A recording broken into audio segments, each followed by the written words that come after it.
Good morning, guys. It is Friday, and Fry is in the process of melting out of his bed, so I'm sure interesting sleep positions are soon to come. I will tell no one except for just the intercoms and internets, but your secret is safe with me, Bobby. Good morning, Eris and Monty G and Bobby. Bobby, actually, you're where I want to be because Uh, I have realized that staying up late is I need to get used to it again. I haven't gotten used to it in a while, and I love the night streams, but I need to get used to it again. Good morning, One Blessed Nana and Christine. I hope everyone is having a wonderful Friday. And Mass, good morning. And I hope everyone is having a great Friday. Carlene, and staying safe and having a good Friday. We have a kind of meh first story, but this has been a pretty big news story, or at least a true crime story that I kind of wanted to cover, but it's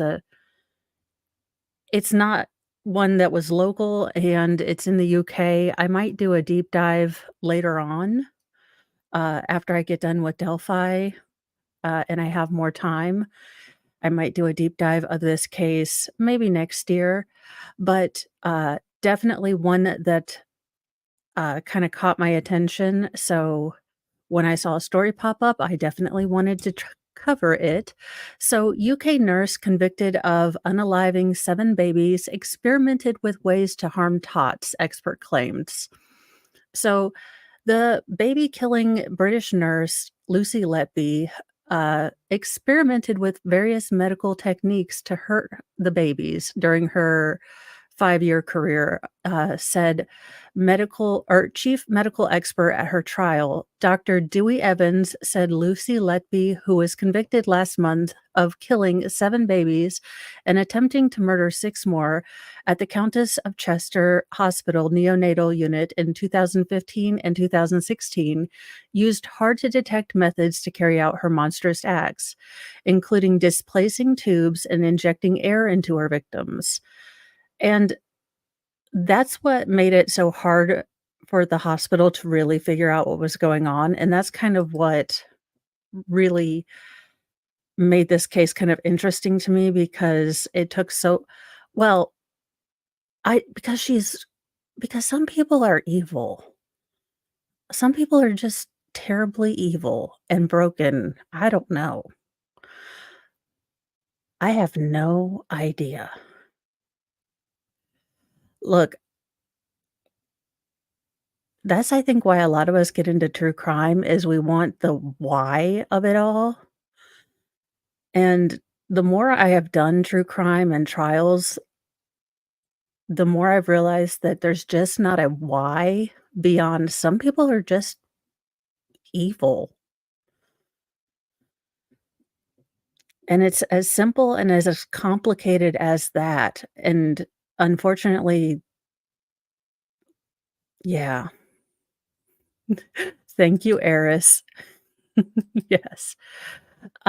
But she was convicted, and I'm glad because I was worried that since she used these various sort of hard to detect, um, and somewhat medically hard to detect, uh, ways to do this, if she was going to be convicted at all.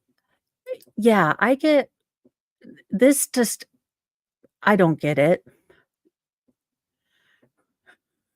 Ah, well, also a good idea. Good morning, AC Wildflower and Gigi. I'm glad back. Hey, you're back. I'm glad you're feeling a little bit better, at least good enough to come join the chat today, so that's good. Good morning before I go. So, following the arrest of the 33-year-old in 2018 over the deaths of 8 children at Chester Hospital, Evans said he was asked to review the notes of 48 babies, none of which were included in the trial. He found 18 cases concerning, many involving babies who had breathing tubes removed or displaced in 2014, which he believed was Letby's initial preferred method of harming children. Quote, for so many breathing tubes to come out, and they can come out accidentally, but for so many to come out over such a short period of time in what I consider to be a good neonatal department, that's concerning, he told the Sunday Telegraph. One case involved an insulin poisoning death, he added. Quote, I wouldn't be surprised. It wouldn't surprise me if she committed another insulin poisoning or two where doctors didn't measure the insulin level after death, Evans said. Quote, if you don't measure the insulin level, then you can't know whether there was foul play. There were undoubtedly more cases of insulin poisoning. The murders began to stack up in Letby's unit after she attended a training course that highlighted dangers of air embolisms, where air enters blood vessels and leads to serious or fatal conditions such as stroke or heart attack. Quote, as far as I'm aware, there were no air embolism deaths before she went on that course, he said.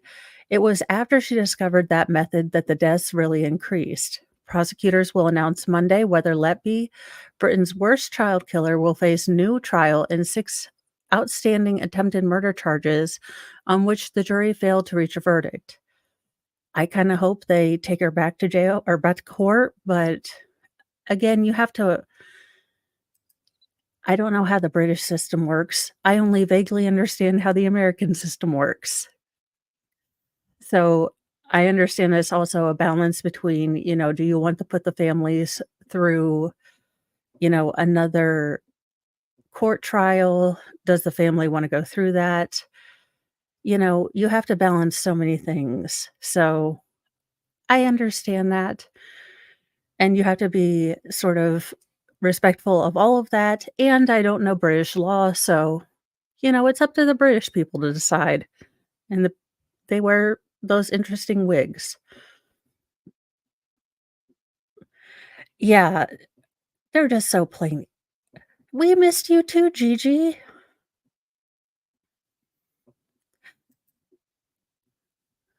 In happier news, a wiener dog gives birth to so many puppies it might be a world record. She's such a great mom. A dachshund has given birth to what might be a world record for her species, 11 puppies at one time. 3-year-old Winnie bore the huge brood at her home near Leicester, England in September. I learned that this is not Leicester, it's actually Leicester, England, from one of the British people, uh, in one of the other chats, 'cause they were making fun of a presenter or a YouTuber, and they're like, "That is not how you say that." And I was like, "What if I ever become a YouTuber, I will remember that." And I thought just having a 10-pound baby was hard. Good morning, Kim. All the cuteness. Oh, Friberto, I don't understand your deep dislike of your beds. I will never, just never. Also known as a wiener dog or sausage dog, the short-legged but long-bodied hound usually gives birth to a litter of between 1 and 6 babies due to its small size. Another dachshund, Cheesecake, gave birth to 10 puppies in September 2021, which made headline news, but Winnie has beaten that number and her owner thinks it may be a world record, although Guinness World Records does not keep records for individual dog breeds. Quote, I was amazed by the litter, said stay-at-home dog mom Rayma Jones. I just kept counting them over and over. I was so surprised I kept expecting her to pop out another one when I wasn't looking.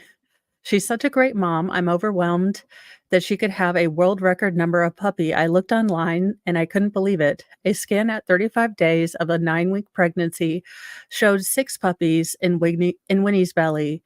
The super dog birthed her first pup at 11:30 p.m., so Rama sat up with her, and the second came at 1:30 a.m., followed by 4 more 20 minutes apart. Numbers 7, 9 or 8 and 9 came around 7 minutes apart, followed by a 45-minute gap until number 10.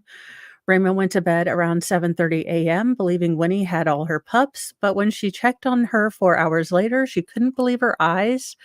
She said, "I thought 10 was amazing." She stopped panting, laying down to feed them, and I thought she was finished, but she came back or when I came back and counted them, there were 11. Oh my goodness. Oh, is she a long-haired dachshund? Oh my goodness. Oh my gosh, I forgot about Octomom. Yeah, yeah. You don't want people trying for the record and really hurting animals. There was no mess, she just washed it and lined it up with the other ones. She's so very clever. Quote, "Winnie's a natural. She knows how to feed them, and it's very sweet to watch. She never wants to leave them, and if she hears a dog, she's right there next to them. She's the best mom ever." Winnie's been with Rama's family since she was 7 months old when her original owners were moving abroad. She is a wired-haired dachshund. Interesting. She admits she will have to sell them because she can't live with 11 puppies or she will become the crazy dog lady. So, there you go. If you're in the market for a wired-haired dachshund and you're in Britain, you may have there might be some that you can get, and they all look very, very cute until they're eating your shoes.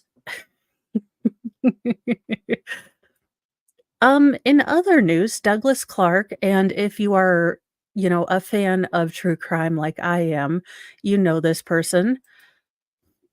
Let's see. Yeah, I know. Who's paying child support for all those baby the daddy is like, "What in the actual that stud fee was well worth it." Oh my goodness. Douglas Clark, convicted murderer and half of the Sunset Strip serial killers, died of natural causes. I barely potty trained 3 boys, and Fry's doing somewhat okay, but no, I can't. Nick Cannon.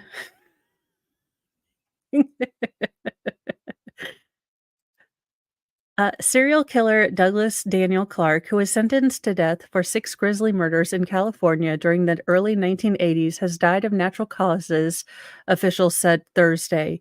He was 75. Clark, who was housed in San Quentin Rehabilitation Center, died Wednesday at an outside medical facility, according to a statement from California Department of Corrections and Rehabilitation.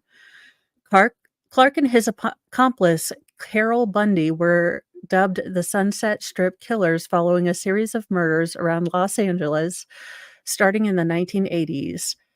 Uh, the victims included teenage girls and female sex workers. I remember this because he tried to foist all of the crimes on his female partner, and his female partner tried to foist all of the crimes on him. And they both seem to be fairly twisted together, so really, I think they both did it together. But yeah, Clark was convicted of multiple charges, including murder, attempted murder, and sexual contact with human remains. Yeah, if you wanna look up this case, it was crazy. These 2 were a match made in Hades. And he was a pirate too, apparently. Uh, the Marion County Coroner's Office will determine Clark's official cause of death. Bundy died at Central California Women's Facility in 2003. So, you know, I do believe that they have stopped the death penalty.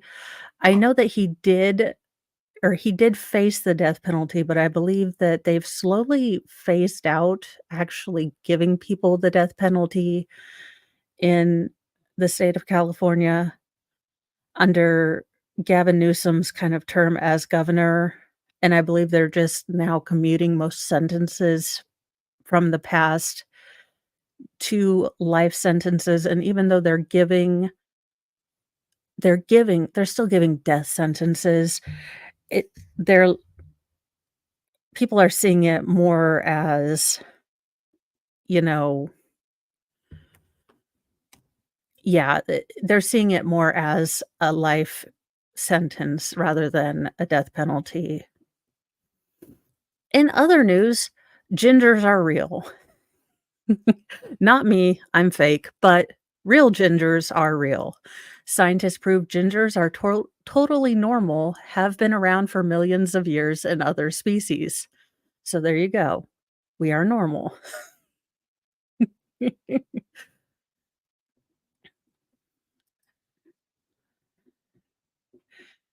Yeah, I go back and forth. I really because I don't trust the state anymore, having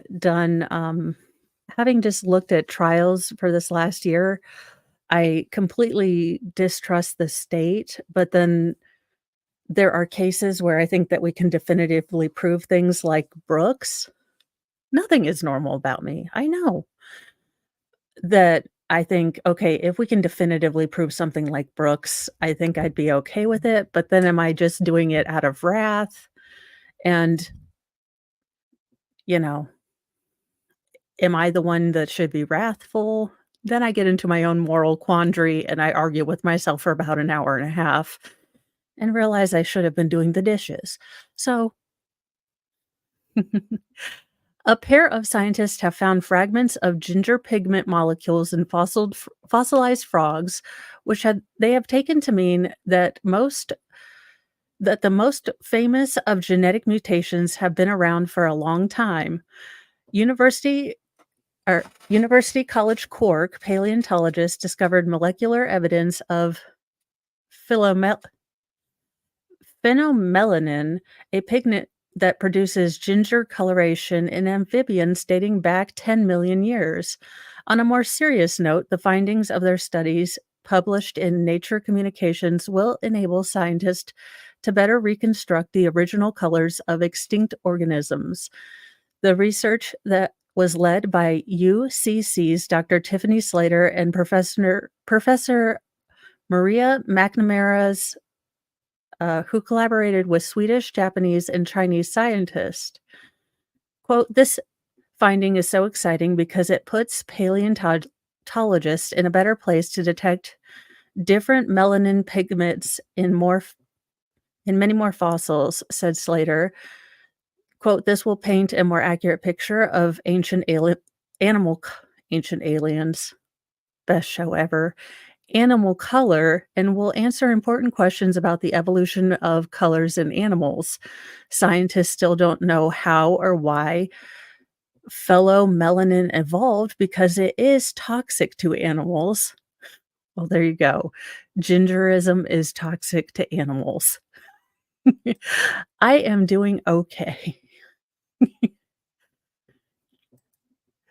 Uh, but the fossil record might just unlock the mystery. The team performed a series of lab experiments on black, ginger, and white feathers to track how phenomelanin pigments degrade during fossilization process, which backs up their interpretation of the fossil chemistry. Quote, there's a huge potential to explore the biochemical evolution of animals using the fossil record, said Dr. McNamara. In humans, red hair is specifically mentioned in peoples as far back as ancient Greece. Over time, red hair has always been pointed out as a defining feature, particularly in Northern Europe and Central Asia. While thought to be a typically Celtic, red hair was not uncommonly found in Chipacs, Azeris, Uyghurs, something Kyrgyz, maybe? I should have read this beforehand. And even Mongolians. In fact, some accounts put red hair and green eyes on the head of Genghis Khan himself. However, it is Ireland where the concentration of phenomelanin is its highest in humans, where roughly 10% of the population are gingers or redheads. So there you go. Redheads are real. End of story.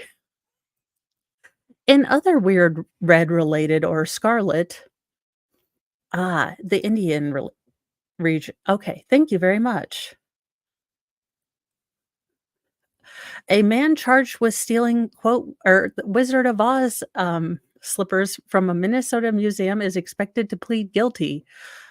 Or he could click his heels together and say there's no place like home and maybe he'll escape. Escape, if you will. A man charged with the museum heist of a pair of ruby slippers worn by Judy Garland in The Wizard of Oz was expected to change his plea to guilty in court Friday, pulling back the curtain on a whodunit mystery dating back 18 years.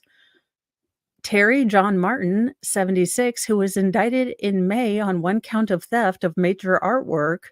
The shoes from the film were stolen in 2005 from the Judy Garland Museum in the actress' hometown of Grand Rapids, Minnesota, and were recovered in 2018 by the FBI. Oh, well,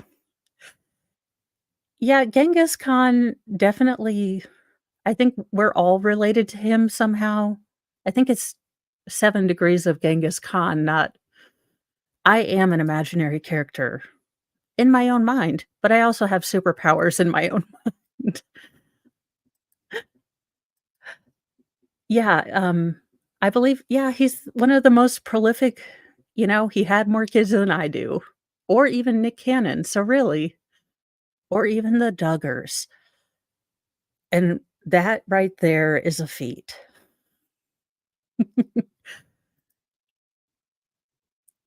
No one was arrested in the case until Martin, who lives near Grand Rapids, was charged earlier this year. Martin's attorney, Dane Kilray, said his client, who is in poor health, has been cooperative with authorities. Quote, I think Terry is facing his own mortality. I think when there are people reaching that point in their life, they cut through the pleasantries and talk turkey, DeCray said in an interview ahead of Friday's scheduled hearing. The one-page indictment gave no details of the path that led investigators to Martin, who has a 1988 conviction for receiving stolen goods on his record and is free on his own recognizance. I mean, he's 76. Where's he gonna run to? He's like, "I'm screw this, I'm going to Bali." Uh, Much of the government's evidence has been covered by a protective order prohibiting its public disclosure. Garland wore several pairs of ruby slippers during the filming of the classic 1939 musical, but only 4 authentic pairs are known to remain. The slippers were insured for $1 million, but federal prosecutors put the current market value at about $3.5 million when they announced the indictment. The FBI said a man approached the insurer in 2017 and said he could help get them back. The slippers were recovered in an FBI art crime sting in operation in Minneapolis. They remain in the Bureau's custody. The plea agreement was, quote, fulsomely negotiated between DeCray and the federal prosecutor Matt Greenlee and would lay out a factual basis for his client's guilty plea, DeCray said. DeCray expected U.S. District Judge Patrick Schultz, the chief federal judge for Minnesota, to set a sentencing date around 3 months out. He declined to say what the two sides are recommending for a sentence, but noted the non-binding federal sentencing guidelines have recommended 10 to 12 years in similar cases. DeCray said he was grateful Schultz agreed to hold this hearing in Duluth instead of making Martin travel to the Twin Cities. My client is a sick man. He's going to be on oxygen and he's going to be in a wheelchair. Uh, the slippers in question were on loan to the museum from the Hollywood memorabilia collector Michael Shaw when someone climbed through a window and broke the display case.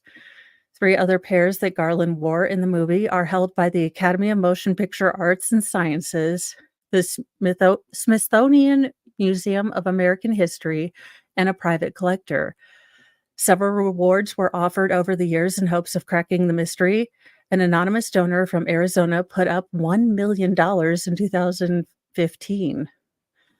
The ruby slippers were key props in the 1939 movie following a mysterious landing in the colorful land of Oz after a tornado hits her farm in Kansas.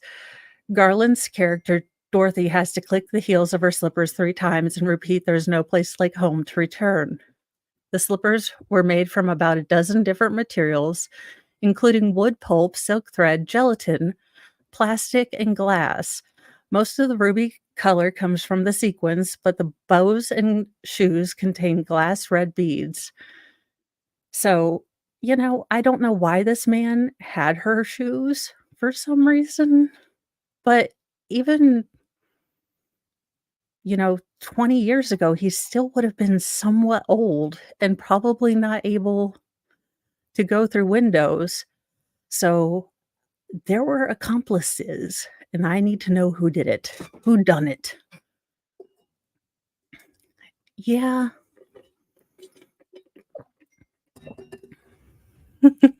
Welcome, Jude and Sal and Rabbit.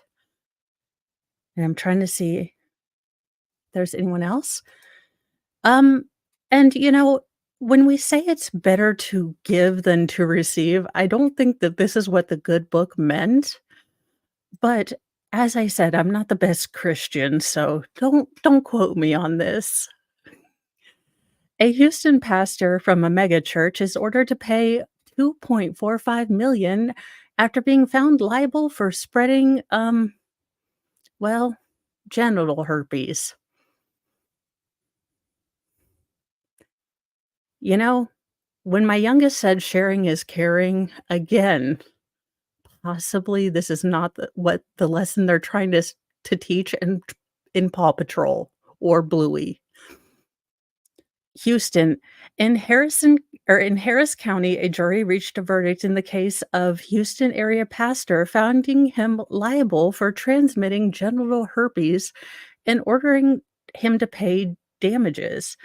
Ralph Douglas West II, an assistant pastor at the Church Without Walls in Houston. Well, at least it doesn't have walls. Was found liable in the case of DC versus Ralph Douglas West II for battery, intentional infliction of emotional distress, and false or fraudulent concealment. The jury's verdict included 1.45 million in compensatory damages, 1 million in exemplary or punitive damages, resulting in $2.45 million, which is believed to be the largest ever award in Texas for a case of this nature. Sean Murphy, a partner at the law firm of Slovak, Byron, MP, Murphy, and Pinkley, good Lord, LLP, who represented the plaintiffs, stated, quote, "We truly hope this verdict sends a strong message to people throughout Texas and the United States who are affected with sexually transmitted diseases that they must disclose having the disease before engaging in the smexy times with others. It's also important for those who have suffered harm after being infected to those or due to others' negligence or intentional conduct to know they have legal remedy." The case represents one of several trial victories and settlements achieved by Murphy on behalf of victims of herpes transmission in the United States. Notably, it marks the largest victory not only in Texas, but also in the states of California and Washington. Quote, "I suspect there are many people who don't know that In every state in the US, it is unlawful for a person who knows they have an STD to communicate the disease to another person through the smexy time, or even to have the smexy time with another person unless they have told the person that they have that disease, Murphy stated. In fact, it is considered fraud to knowingly endanger a person this way, which in a way that exposes another person. Uh, so, just be don't be crazy. Don't what in the world is listen, be careful around the smexy times. The amount of paperwork that you're gonna have to Well, yeah, I was just thinking, I think California made it legal to just do about just anything and not tell anyone about it, so I don't know that that's correct anymore, but I didn't wanna say that and then be wrong because I don't live in California. That's what I thought. Look, you guys, I'm not a doctorologist, I don't know. Be careful. Look, the amount of paperwork you're gonna have look, I am so glad to be married even though my husband annoys the ever living snot out of me sometimes, because the amount of paperwork and, like, consent forms and freaking, like, documentation that you're gonna have to like, medical forms that you're gonna have to do with all the stuff if you would have to start dating again, I just don't know how I would do it. Not to mention what in the world Friberto, I just what is actually going on here? Fry. So this was kind of a cool one, and my son actually saw well, not the woman drinking, but my son actually saw the TikTok of this, and he thought it was pretty cool. But, quote, "I'm a one-eyed teacher, and my students love my $170,000 fake eye collection." Now, he saw the TikToks of this teacher, and Uh, he brought it up. So I've actually seen this particular teacher before, and he's like, "And she has no eye bulb, none, but they is so cool because she has all the fake eye bulbs." So, I can only imagine that her kids love her fake eye bulbs because he thought it was so cool. He's like, "Can I get a fake eye bulbs?" And I was like, "Keep playing with sticks outside. I'm sure I'm sure you can get a fake eye bulb." Her pupils love these people. A special education teacher who lost her left eye in an accident says her students adore her 1,070 or $170,000 collection of glass peepers. Sunshine Shun Sunshine Jones, that's easy for me to say, now 27, was left with an impaired vision after a piece of wood pierced her. I'm telling you, it's like I'm a prophet. Pierced her left eye when she was 5 years old, causing it to deflate. Look, I can deal with a lot of stuff as a mom. I am just saying that's one where I'm like, I'm out. Mr. Mo is gonna have to would be out. Over the next 2 years, the Los Angeles residents went through 12 different surgeries in an attempt to restore vision via a cornea transplant, which her body eventually rejected. At 7, Sunshine was given her first prosthetic cover, which fitted around what was left of her damaged eye. "I can remember getting bullied for it," the teacher told Caters in an interview on Friday. "Kids ripped the eye patch off my face and called me a monster." That's terrible, but kids are jerks. I didn't know your eyes could get deflated. Now I have something else to keep me terrified at 3 o'clock in the morning. Look, I already have enough things to keep me terrified of in the middle of the morning when I can't get to sleep, at 3 a.m. Yeah, no, deflated eyeball, I'm gonna use that that form of the F word now from now on. I've decided to add an E. Yep, that's a dad thing now. Just 2 years ago, Jones was contacted by the Fun Eye Fund, a charity that helps provide prosthetic eyes to those in need, which transformed the way she felt about her disability. The organization helped put Jones in contact with ocularist an ocularist in Portland, Oregon, who specialized in creating and fitting people with fake peepers using high quality cross linked acrylic. The expert created custom mold of Jones' eye before creating fun, unique design for cover, which the creator can wear or the teacher can wear whenever she pleases. When I was about 25, I got my very first fun prosthetic eye, and I've never gone back since, she declared. Jones now boasts 17 different prosthetic eyes in a range of different colors and styles. Oh, no. Okay. Sorry, guys. I can't do the picture with something sticking out of the eye. It's just each eye is worth about $10,000, but with the help of Fun Eye Fund, Jones just pays just $500 per peeper. She also obtains a content creator discount as she has started to show off her eyes online. Quote, there are a lot of really bigoted people out there that and a lot of really gross people online that, of course, find their way to anyone's page, the teacher stated. But being a content creator online, you get hate, period. They say things like disabled people shouldn't have jobs. Shame on you for being a teacher. You can't even do your job, right? Jones continued. And it makes me sad, but just block and restrict and then focus on the more positive side of things. Hey, look, my son thinks you're awesome, so you'll have to ask her. But Jones says that by wearing her fun fake eyes in the classroom, she's also teaching her students important lessons about disability, visibility, and acceptance. I exclusively wear my fun prosthetic eyes now, and I think it's a way to broadcast openly that I do have a disability and that it's not shameful or something I need to hide, she declared. I wanted to be the teacher that would make a positive impact on my kids' lives, the educator added, and they don't always have an opportunity to get that, especially kids with disabilities and where they do need that much more love. Yeah.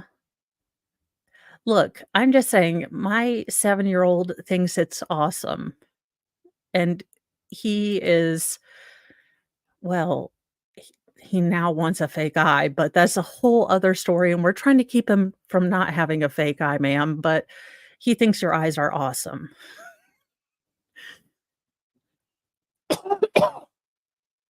And he that's actually why I added this story because he's already showed me her TikTok before.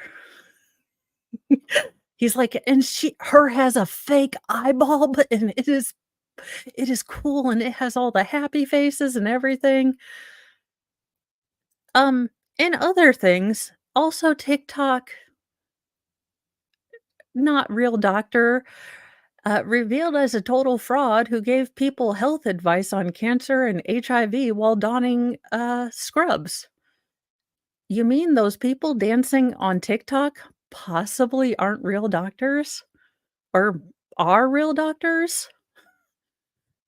Even more terrifying?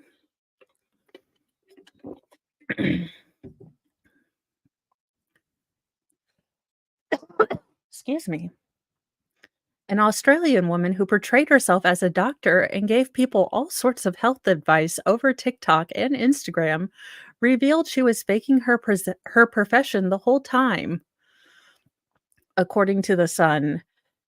Delia Karenzi pleaded guilty Wednesday and was sentenced to 2-year community corrections order at Sydney Downing Centre local court, Yahoo reported. She's also ordered to pay an $8,400 fine.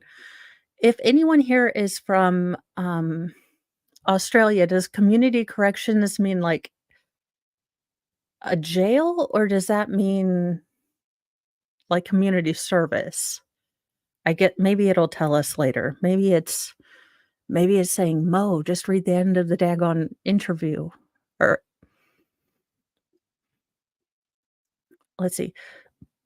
Dubbed Dr. Dahlias on Instagram and TikTok, Corinzi admitted to dressing up in fake scrubs.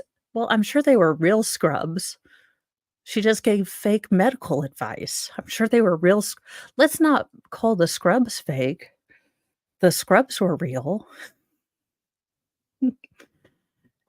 And revealed she gave unsanctioned, uh, and she was unsanctioned to give legal medical advice to anyone, using her major platform on social media where she had amassed 243,000 followers on TikTok and 2,000 or 20,000 on Instagram. Karenzi gave health advice under the guise of having advanced degrees in medicine and surgery, according to the report.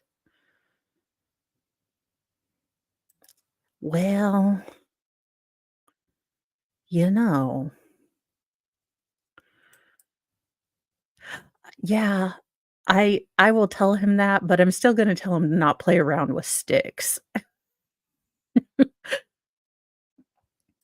Corinzi even also went so far as to sign off her emails and written letters with RMO, resident medical officer, and VMO, visiting medical officer, deepening the fraud. The Daily Mail reported Corinzi submitted a 1,400 word apology letter to the magistrate overseeing her case, where she claims she is, quote, crying and still struggling with how she got to this point. Because you're a lot. Wow, she even went to the point where she embroidered, like, if you're gonna lie, go to the point where you embroider your name on stuff. That's classy. She didn't even use puff paint or anything. She got them embroidered. She didn't even use, like, a Cricut or anything. She got it embroidered. Quote, "As I write this letter, I am crying and still struggling to see how I in got to this position because this is very out of character. I never thought I'd be in this position." She starts off the letter, "Well, you bought yourself a stethoscope, isn't that special? I have taken responsibility for my action and know there's no excuse. I think we have I think we have an idea. Let me show it."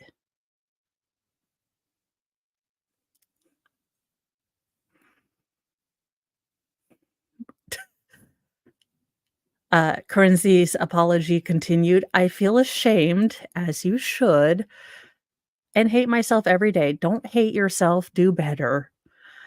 Having to tell my family and friends about my actions was extremely humiliating." Well, I mean, weren't they wondering why the hell you are wearing scrubs and calling yourself a doctor when you've never been to university?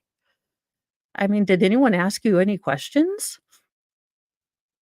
Weren't they like, "Sweetie, I don't mean to be nosy, and I'm just your mom, and I'm not trying to bug into your business as a grown adult, but, why are you running around with scrubs and a stethoscope and you haven't finished high school?"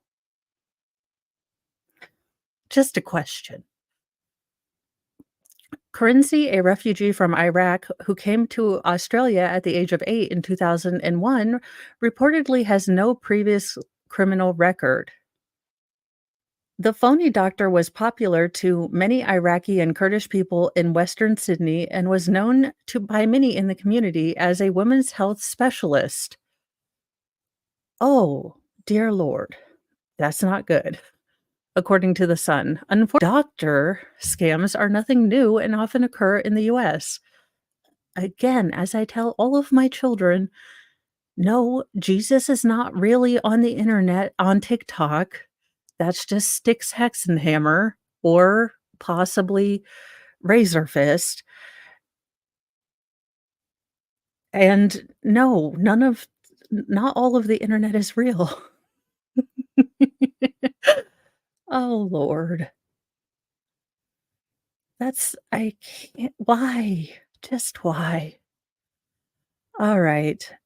One individual who posed as a doctor was arrested after claiming to have the cure for diabetes and was advertising his services that were linked to a scam. Uh, Onito Hippolyte Gonzalez, 73, posed as a doctor on his website and claimed to have treated many patients with serious illnesses from leukemia to multiple sclerosis, authorities said when he was busted in 2019. An undercover officer who scheduled an appointment with Gonzalez at his home said he was diagnosed by the fake doctor with diabetes and osteoporosis after taking a blood test. Oh, dear God, this man took blood. I love Styx. I listen to Styx every morning. The Hernando County Sheriff's Office would bring Hippolyte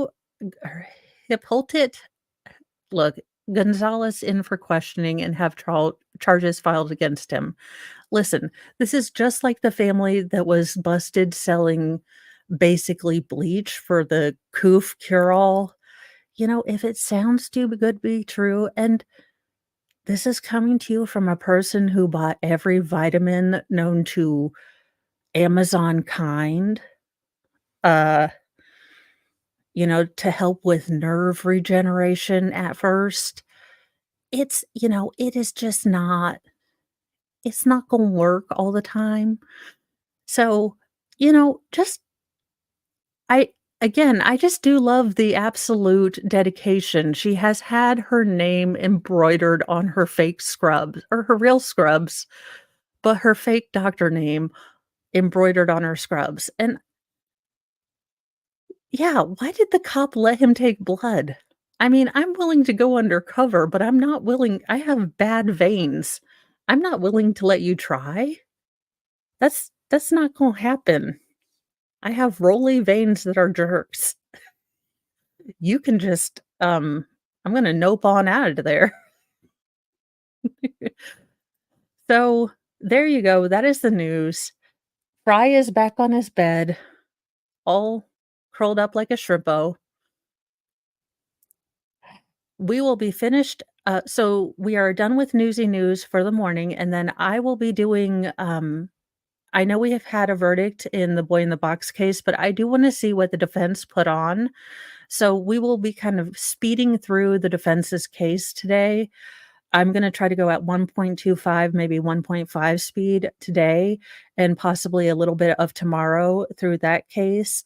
And then I am going to try to get with Sal because I wanna go through Maya's testimony, but I want to have guest with that just because it's probably gonna be super duper awful, let's be honest. So that's kind of my schedule for the rest of this week. And then next week, I don't know if there's a case coming up, but my plan is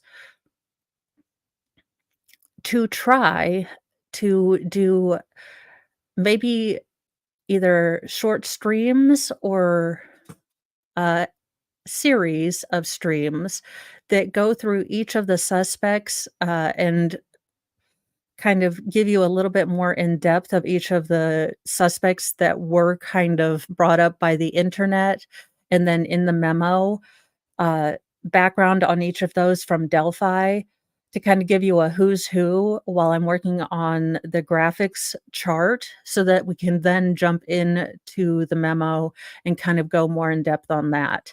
So that's my plan for next week. I will probably not be doing a nightly Newsy News tonight because I know Nick has his 3,000 follower special, and I don't wanna take, you know, hurrah from that because that is awesome, and I wanna help celebrate that for him. So, as always, I know there's a lot of crazy going on in this world, so today, stay safe, everyone. I'm gonna learn how to talk one of these days, and, just keep everyone in your thoughts and try to make the world a little bit better on in your neck of the woods, and that's all we can do. Just try to be a little bit kinder around your neck of the woods, and things will get better just around you, and that's what you can do. And things in times where the world is crazy all around us, we can only affect our little corner. So try to do something nice, compliment someone on their shoes, just say something kind to someone. That's what we gotta do.